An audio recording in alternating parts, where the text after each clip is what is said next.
They're doing anything to distract themselves from the fact that they feel empty inside and unworthy. That's a sobering commentary on society. And for me, it's just a reminder of how important it is with my own children, right? I don't want this, okay? So I, as a parent, try to prevent this and develop healthier ways of viewing and interacting with the world. So there you know what narcissism is, that kind of base. And this is what I delved into and said, this is a world of narcissism. What is this interesting account? The account research is honestly not that interesting sometimes. You can imagine debits, credits, wow, so interesting, right? So I want to put down is, if I make this work, can I have a career studying something I find interesting, but do it in the accounting world, business world I'm also interested in, and that's place to look, CEOs. Because they're most likely to be narcissistic. There's a reason for that. Narcissists are achievement-oriented. They have charisma. They're able to paint bold pictures of the future and rally the troops to engage in and convince the firm goals and vision. They're very inspiring. And it's something we want that in leaders. So is this a good trait for leaders to have? It very well could be. Especially if you have a firm that might be young and needs to grow and needs to put out a message. Hey, a narcissistic CEO might actually be a beneficial thing. So I don't really think this is necessarily bad. It doesn't really cause it out that can happen from this. The downside is they can also be very arrogant. They can be self-serving. They only account for themselves, maybe not their shareholders. They want power and they'll look for ways to achieve power. And interpersonally, they lack empathy. And that's where a lot of people are frustrated with a narcissistic manager or CEO because they lack empathy. They can't put themselves in their employees' shoes. And that can be really great for their clients. There's a brilliant management called upper echelon theory. What this theory says is that we're trying to understand how firms behave, why firms do things. Well, firms are the summation of individual choices, they're human choices that we attribute to firms. And because of that, this theory says that some of those choices that we say firms make must be some reflection of the managers, because the managers are the individuals making that choices. And so if we draw on that theory, we say, let's look at narcissistic CEOs. This is my favorite part of research. How do you measure narcissism as a CEO? Do you think Scott Anderson of Science Bank spoke last week? Do you think you can sit down and fill out a survey for me so that I know how narcissistic he is? They're really hard to do, okay? If CEOs devote the time, especially with a topic like this, they may not look good on them. So there's my way to measure it. So this is secret researcher from Penn State developed a measure that I've drawn upon and find to be useful. And it doesn't matter what the measures are, they're agnostic, but these are ones that actually turn out to be valid. The first one is relative pay. Remember, narcissists feel superior, right? And they want to have a sense of superiority, so you can imagine their pay gap. Because the CEOs think they're $1 million, they only pay $2 million, okay? So we see a bigger pay gap both in their cash and their options. The narcissistic CEOs have a bigger pay gap than their executives on their team. The third one is the picture size of management reports. Every year, a firm goes out with a glossy image of the firm of their financial statements, and they use a picture of the CEO on it. So this is a good measure. Well, in order to validate this, there's some researchers that work on it. One of the things they went to a group of employees and said, you have to fill out this scale, fill it out as if you were the CEO, break your CEO's narcissism. And it turns out that that measure is very highly correlated with these other measures, pay gap and bonus size. Another group went to analysts and said, you follow these CEOs all day, break their narcissism. And that was like a 0.8 correlation, which is amazingly high that the analysts could peg with the total measure that they'd be so correlated. And the last one is that you can get with a group of psychologists and say, here, watch these videos of these CEOs. You spend all day talking to people, break their narcissism. And it turns out it's very highly correlated with these three measures. They're not perfect, but I think they do give us some evidence that they're valid measures. Importantly, they're consistent over time. And so if you have the same person, they go to multiple different firms, the measure stays stable. Okay, this is not a firm measure. If you have the same firm with two different CEOs, the measure is not stable. Okay, so it's not a firm attribute per se. It really is affected by the CEO. So I don't know how many Indians have been I stack, and there's over 5,000 annual reports. Imagine this process today. Google GM 2003 annual report. So I got to find it in investor relations, I got to download it, I got the right version, and then I got to read it. Okay, imagine doing that process for 5,000 times. Okay, super fun. Okay, that's why you get a PhD. So you can do that. Okay, so I'll show you some of that. So what I see, I think those are including I have that there's variation in the picture size. So who's the first landlord? Okay, CEOs are the shareholders, just find it. Okay, that's all you see a picture of CEO. Same thing here. I'm saying that the one page, okay, we go to the whole report, there's no picture of the CEO. So let's get the lowest rating of 1. Here's the next one, 2. Who's the CEO? Okay, you don't know. Okay, now we're showing a bigger group, but we're not certain who the CEO is. Okay, so here's an example. You don't quite know the CEOs here, but it's one of the two. Okay, so getting a little more, I guess, visibility into who the CEO is. Here's a tweet. This is kind of what I call the yearbook side. Here's a little yearbook side picture they put in. It's just the CEO by himself. I say he a lot because it's like 95% of my sample is male CEOs. I'll talk to you about that a little bit more in a second. Here's another one. Just a yearbook size on the corner. Let me get the fun ones. Okay, take up half a page. There's some text. Okay, there's more prominent. Here's my favorite one. This is an 8.5 by 11 full page spread. And he is for you here. Okay, there's another one. It's a nice big full page spread, and the next year, same thing. I don't know if I can get a smile on here, but take you on a smile. Here's a smile more. Full page spread. This is one of my favorite ones. Our goals are rather simple. We intend to double and perhaps triple our company's EBITDA over the next 5 years. And then you know anything about company performance, that is just a crazy goal, right? And to be able to achieve that type of growth is, especially the big firm, these are big firms, is very impressive. Okay, here's another one. Full page spread. So you can do this variation thing, and what we're saying is that CEOs that have pictures like this and have bigger pay gaps are going to get a higher score on our narcissism index. Okay. So what do we know? What do we see in the literature that these CEOs are doing? First one, I talked about first strategy, which is really lots of places to look, because the CEO takes decisions, this is really their ownership, right? The CEO, they kind of put forth strategy of the firm. So one paper looked at CEOs in the computer hardware and software industry. And what they found is when a new CEO comes in and they're not consistent, they change things. They go a new direction, okay? Their vision, okay? And the way we see this happening is they do more advertising. They do bigger selling expenses to kind of get their firm out. We're going to push our revenue, we're going to get better, we're going to get bigger. They do more research and development, okay? That's kind of really steering. We're going to get new directions, we're going to do new things, we're going to get innovative. They're going to take on more debt, okay? Because they're going to do more, they got to get money somehow. We also see that they have more acquisitions and larger acquisitions. Okay, they grow. Okay, they're empire builders. And you think about a narcissist, right? That puts their firm more visible. They're in the news more. We're merging, we're acquiring, we're doing these great things. What they find that is resulting is they get really good wins and they get really big losses. Okay, some of these bold choices are making. Another thing you see, and this is in a broader sample of firms, is the CEOs, they look at CEOs who serve on other boards of other companies. And what they do is they borrow the ideas. They imitate more than non-narcissistic CEOs. And why would you do that, right? Why would you imitate more? And I can see that you want to be unique if you're a narcissist. What's actually happening is they're getting a sense of legitimacy. And that's what stars founded the imitation of other companies, is to give you a sense of legitimacy. What we're doing, what's the best, what other companies are doing. What's interesting is that the opposite thing happens with the board of directors who serve at the firm of the narcissistic CEO. And so that board of directors have experience in a certain industry. We think we draw on their experience, we bring that to our firm. No. Okay. The narcissistic CEO suppresses the ideas and wants to go in a different direction than their board of directors. Okay. It's not their idea. Okay. So they don't play nice with others. So I think what I take from that. One way to influence that is when a CEO takes office, he's a narcissist. The board of directors appointed after him are more likely to be narcissists as well. Okay. So you can see that happen. I become the CEO. I've got these grand visions. I don't want the governing mechanism in my firm to stand in my way, so I'm going to appoint other people to my board who will support my vision. And you see that happen, that when they give these other directors who are also narcissists, that relationship between risky spending, research and development actually gets stronger because they surround themselves with other narcissists. Here's a great quote from a partner at a consulting firm that came up from research, and she said, as a director, I'm very aware of the narcissistic behavior of CEOs. When I worked at a major consulting company, there were some clients, CEOs, who are clearly narcissistic. Partners at that company for sure talk about the client's CEO's personality. When asked how she knew that they're narcissists, she said this: the way they interact with people gives you a feeling that they feel like the greatest men. Okay, superiority, authority, lack of empathy. Huge offices, big fancy cars, and a large number of assistants are all indicators of their narcissism. Now, that doesn't mean that someone got fancy cars or narcissists. It means the narcissists talking about fancy cars. That's the way I look at it.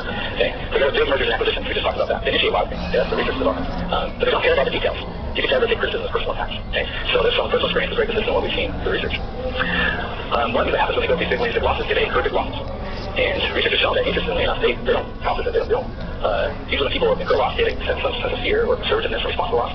Not so that narcissists, they still take just as much risk. Okay, if they fail, they'll still keep taking the risky behavior, they don't change. So they'll still engage in the R&D, the big capital expenditures, even though they aren't working. The other part of this that found so interesting in this study was, if the narcissist was getting social praise, pay attention from the community, from the employees, from the media covering the firm, then they take on more. Okay, this fuels. Okay, so objective performance measures they ignore, and they keep the same risky behavior, but if you get their praise, they do more. Okay, and I feel like the funny is, you take a firm with people can't answer.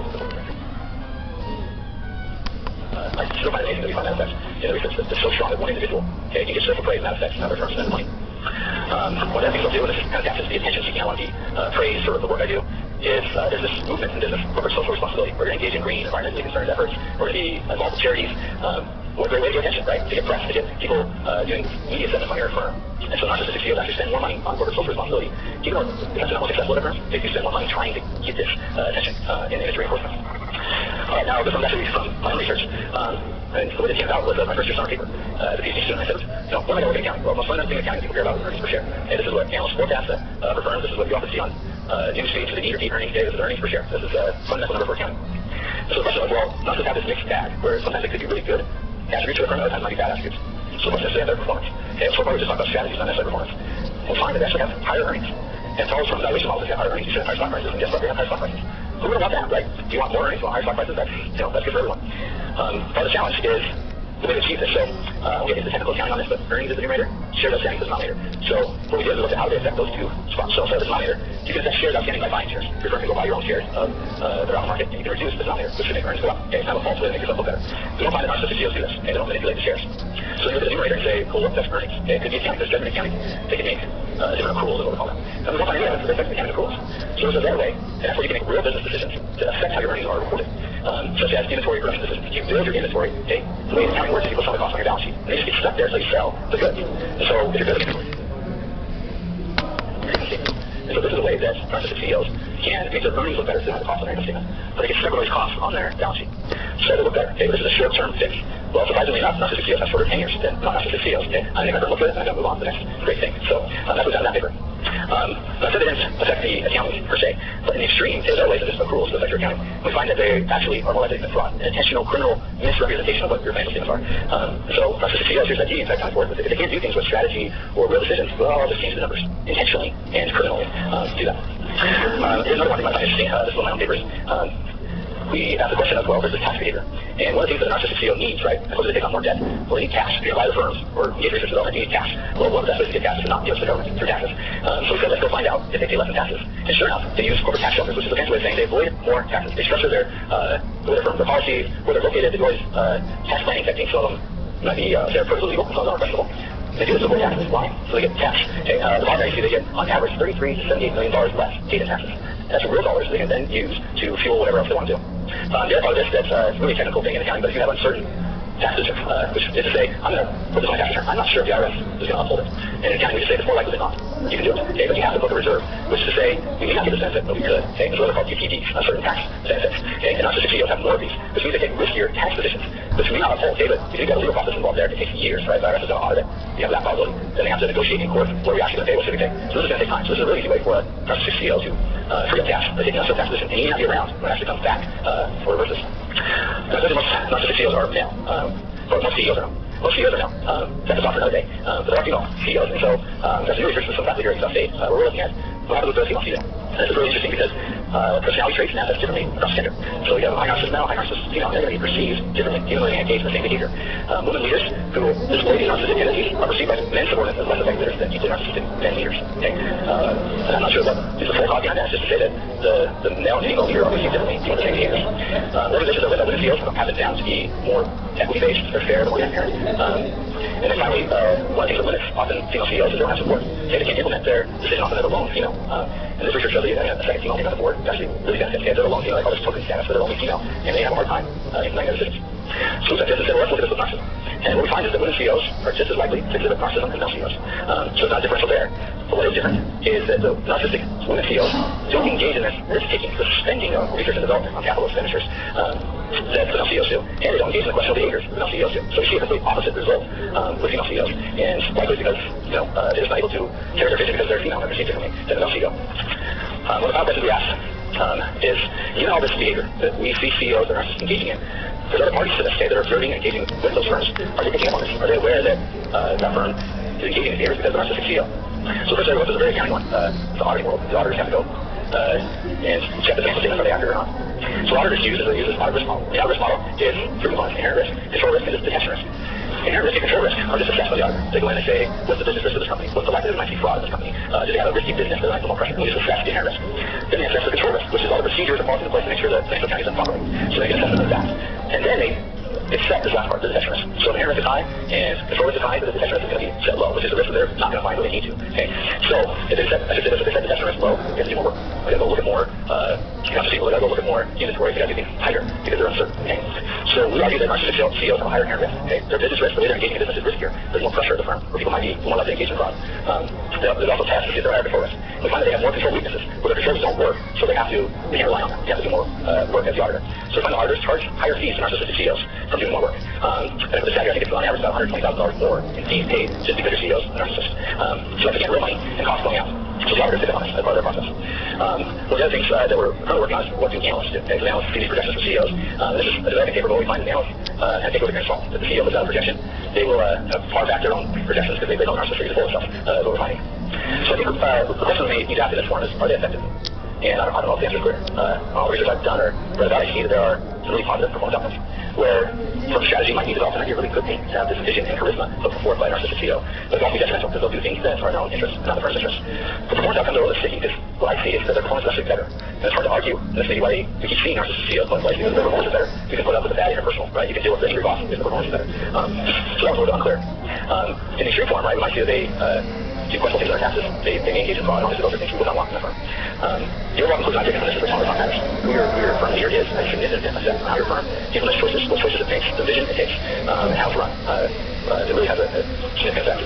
And then finally, there's just real benefits and costs. And as soon as you go through your career, you're going to have bosses that may fit what I described, and you're going to have to weigh the benefits and costs, and you learn how to deal with some of the costs that are imposed on a narcissistic CEO.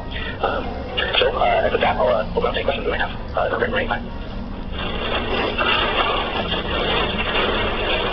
How do you tell in your research if you had maybe how would be an increased availability of technology as well? So that's great about that research assistant help gather that data.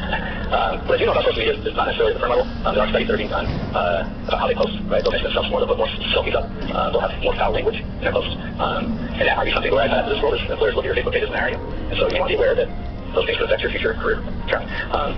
It would be interesting to see like Twitter accounts. I know there's research on that. This is obviously good examples of political leaders and firm leaders that use Twitter. It might be interesting to show you that. All right, any other questions? Yeah.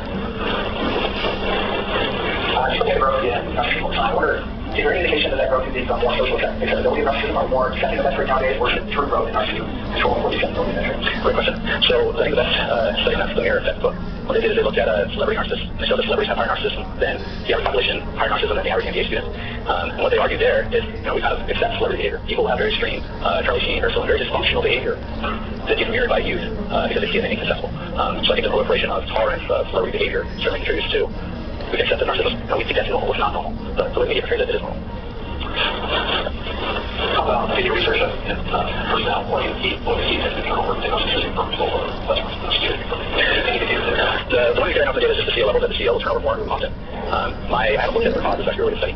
I think it's often the narcissistic CEO moves on to the next great thing, right? They're trying to move up the world, next big firm. But it could be because they're dysfunctional as well. And I'm not certain why. Any other questions? So is narcissism very considered to be curable in a CEO and narcissism no change? So there's some studies in psychology, and the answer is yes and no. Through time, people can adapt their behaviors, whether that's through personal discipline, being aware of their awareness behavior innate for themselves, or through counseling. There's only personality traits that really stick over time. The research would suggest that what might be early in your life, you may be mild narcissist, and your traits are very abrasive and aggressive. You may be able to tone that back. The manifestation of your personality, but you still have the same high personality. We usually see, maybe just growing up, that people have temper over time. Those are always the case. There has not been a great study on that, and the reason why it's really hard to control for all the factors, right? This turns out this choice the firm makes if they're hired in certain circumstances. So the results of actually we try to control for firm characteristics at the time the CEO is hired. So we can say this is really the CEO, not the choice of the CEO. That's just a sticky issue in research. It's more a technical economic issue than it is thinking. It's certainly great if there's evidence on that. There's another one right here. I was wondering if you see any patterns with research in industry, in finance industry, like that, or yeah, this is a question I've done several times. I can't exclusively answer it because our data is limited, so we just look at the Fortune 500. There's not a lot of firms, but it's not the S&P 500. It's not fixed. We have a lot of limitations on the data. It really isn't. It is my data. I did see that analysis on the S&P 500 one.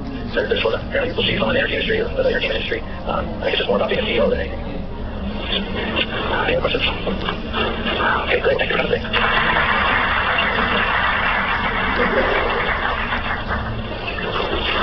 We'd like to thank Dr. Olson for his presentation, and the question I had for him was I want to ask him even our position. Thank you for all these thoughts. Thank you.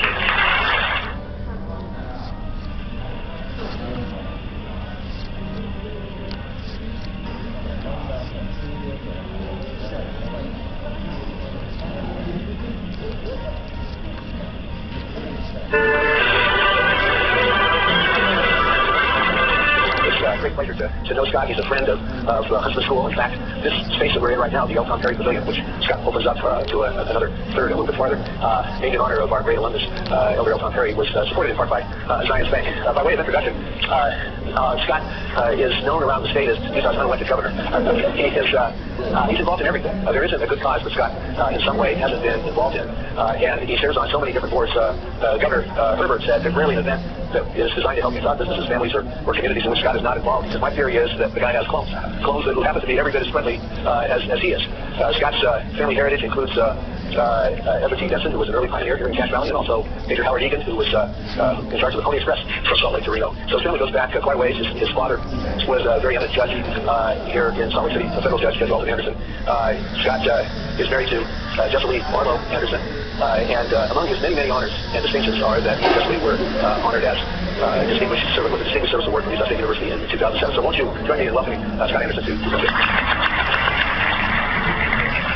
We have a short video that might be the way to start. I just said I'm thrilled to be here with you this morning. I'm especially pleased to be in this room. L. Tom Perry not only was a good friend, but he was a board member of the Zions Bank and helped direct the bank for a long period of time. And so we were honored to be able to participate and help honor him with the naming of this room. But I thought to begin with, I wanted to show you a short video. It tells the history of Zions Bank, and I think that will help set the stage for maybe some of the comments and questions today. The bank was over 140 years old, and we did this on the 140th anniversary. And so it's 140 years of Zions history and 140 seconds. So it's a short video, but I hope you enjoy it.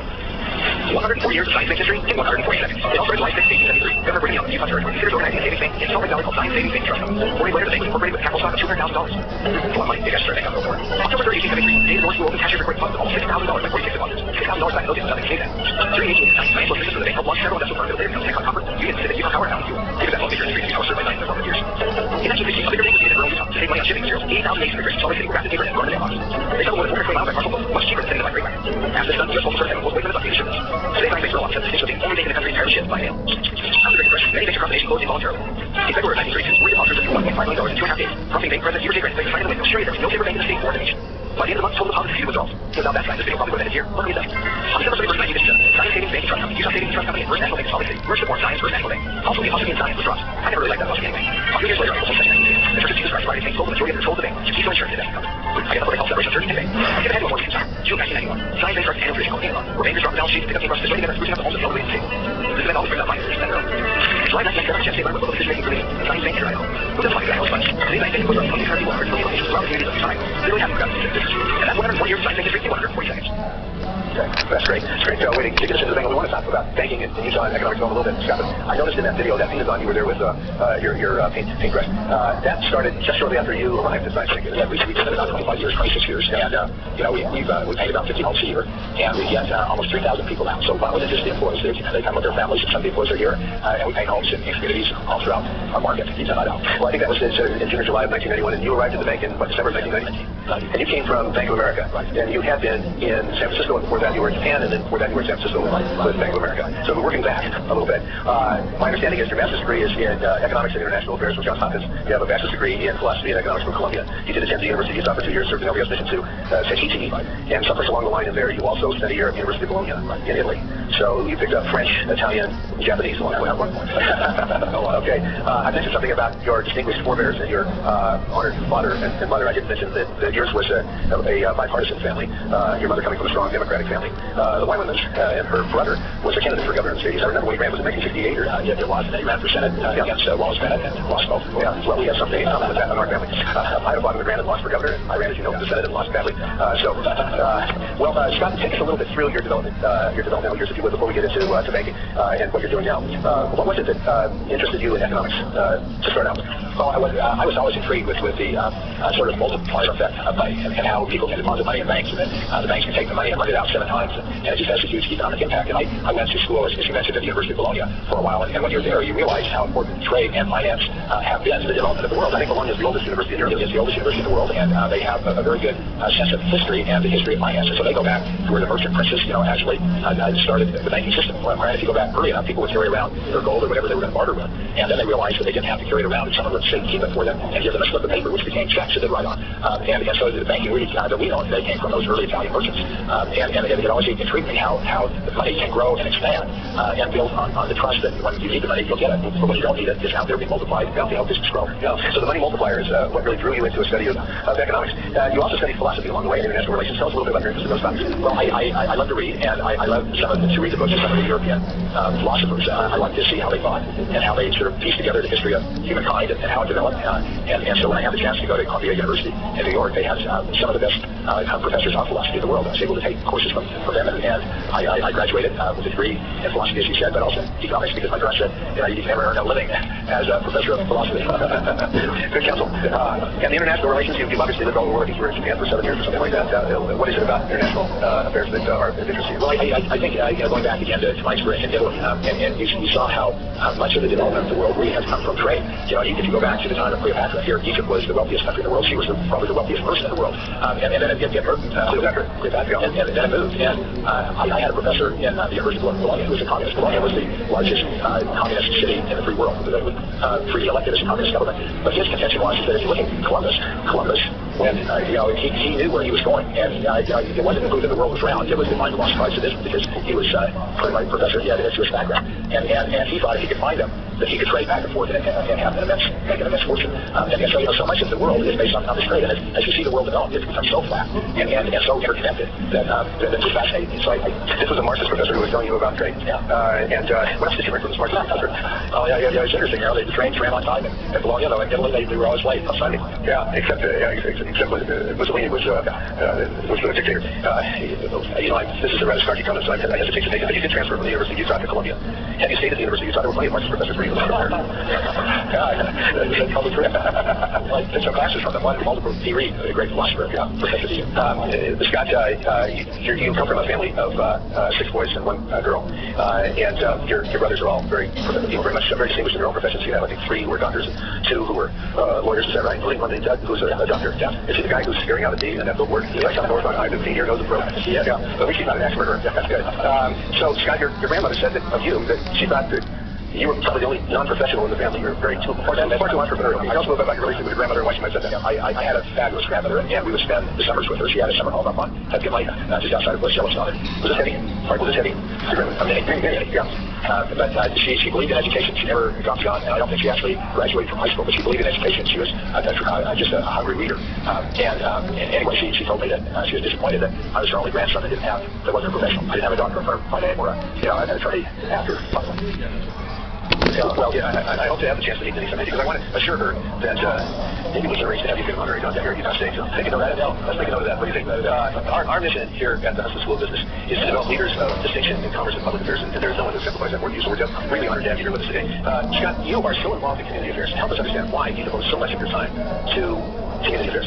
Well, I passed out, and I will address this guiding principle for the bank, and this goes back to our founder, Bernie Young, and it was revised by Roy Simmons, who I consider the modern-day founder of the bank, and by his son Harris, who's our chairman of Zions Bank Corporation. But there are a couple things in here that I want to emphasize in the middle. It says banking is a local business, and that to be successful, you have to have strong ties to the community and strong relationships with our client.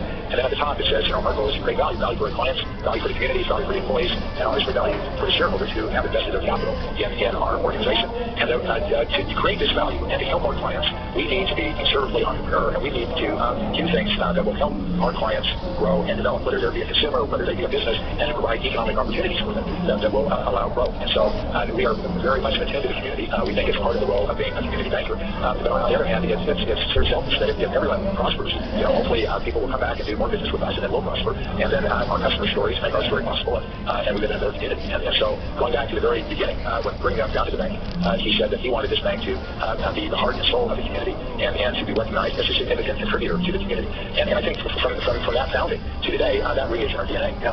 We celebrate this year the 100th anniversary of the birth, the 100th birth of Leonard Arian, who was a professor of economic history in our college, and before he became church historian, and wrote the great book, Great Basic Income. And so that's a wonderful book about the development of Utah's economy. And of course, I think it's a very big part of that. And it's interesting as you say how important it is for money, how important the role of money is in economic development, and how tied it is to community affairs. And you used the magic word trust a little bit ago, that really you can't do your job without that strong trust bond between the bank and the community. And that's what you exemplify so well with your involvement in all these different.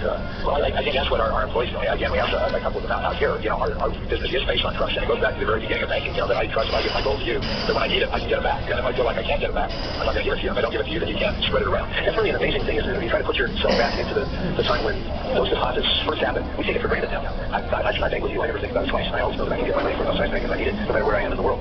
But you think about those original people involved in that transaction, handing over the bullion.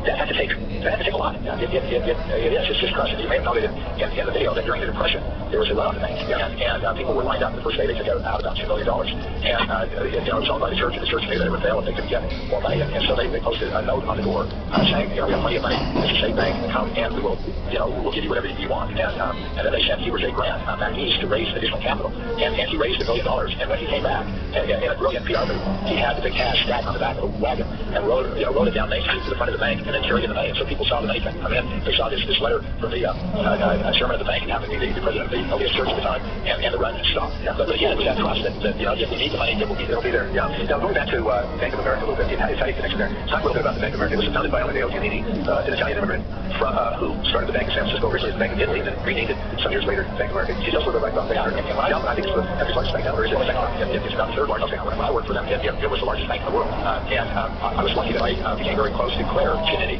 who was AP's daughter, the only surviving child. But AP was really a genius, and a lot of how we look at banking today came from him. Before that time, banking was for the rich. If you didn't have a lot of money, you weren't in the bank. And AP came from humble beginnings. He was a food merchant, and then as he would sell, people then would come to him and say, I borrow this or borrow that, almost like a money lender. And he decided for Italian immigrants like him, he would open up a bank. And so these were immigrants, and he then decided that he could lend to them and have them pay over time. So he developed installment lending. Before then, you did a loan and you pay it off, but the working class couldn't do that. But so he invented installment lending. Then he invented the credit card, which was originally called Bank of America, and then became Visa. And so he was a real to small businesses, and he was